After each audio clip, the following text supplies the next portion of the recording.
MSP minimum support price होता है जो कि गवर्नमेंट ऑफ इंडिया फार्मर्स को प्रोवाइड करती है उनको प्रोटेक्ट करने के लिए, ताकि अगर मार्केट में कॉस्ट ऑफ क्रॉप्स काफ़ी कम भी हो तो भी फार्मर्स को किसी तरीके का लॉस ना हो। एमएसपी 22 मैंडेटेड क्रॉप्स पे दी जाती है और एक शुगर केन पे एफआरपी दी जाती है। एफआरपी होता है फेयर एंड रेम्यूनरेटिव प्राइस, जो कि केवल शुगर केन के लिए होता है। शुगर केन पे कभी एमएसपी प्रोवाइड नहीं की जाती है। तो बट कई बार जो है कन्फ्यूजन में लोग 23 क्रॉप्स को एमएसपी के अंडर डाल देते हैं, बट शुगर केन के लिए एमएसपी नहीं एफआरपी लगती है। अब एमएसपी कैलकुलेट करने के लिए 3 कॉस्ट पॉइंट्स को यूज़ किया जाता है। पहला होता है ए टू में क्या होता है, सारे पेड कॉस्ट आते हैं बाय द फार्मर्स। अब पेड कॉस्ट्स में क्या क्या कंपोनेंट्स हैं, तो इसमें आते हैं pesticides, fertiliser cost, hired labour cost, ये सारे कॉस्ट जो होते हैं ये ए टू में आता है। दूसरा होता है ए2+FL।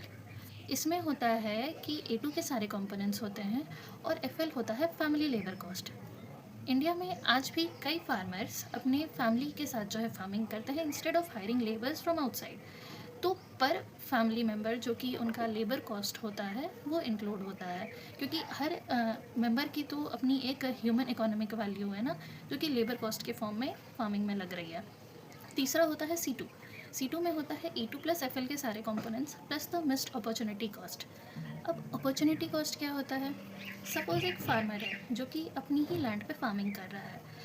अगर उसकी लैंड को वो किसी और को रेंट पे देता तो वहाँ से उसको इनकम जनरेट हुई, but instead of that income उसने चूज़ किया फार्मिंग करना। तो अब वो जो उसको लॉस हुआ उसकी वजह से वो था उसका अपॉर्चुनिटी कॉस्ट।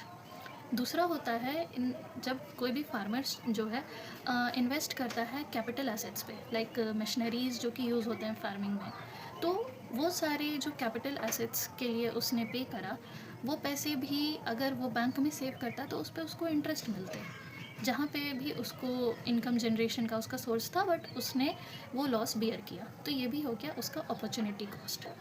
स्वामीनाथन कमेटी ने रिकमेंड किया था कि फार्मर्स को जो है C2+50% फार्मूला के बेसिस पे एमएसपी मिलनी चाहिए। जब फार्मर्स प्रोटेस्ट हुआ था तो इस स्वामीनाथन कमेटी के रिकमेंडेशन की काफ़ी बात हुई थी, बट करेंटली हमारी जो गवर्नमेंट ऑफ इंडिया है वो फार्मर्स को A2+FL+50% के फार्मूला पे एमएसपी प्रोवाइड कर रही है।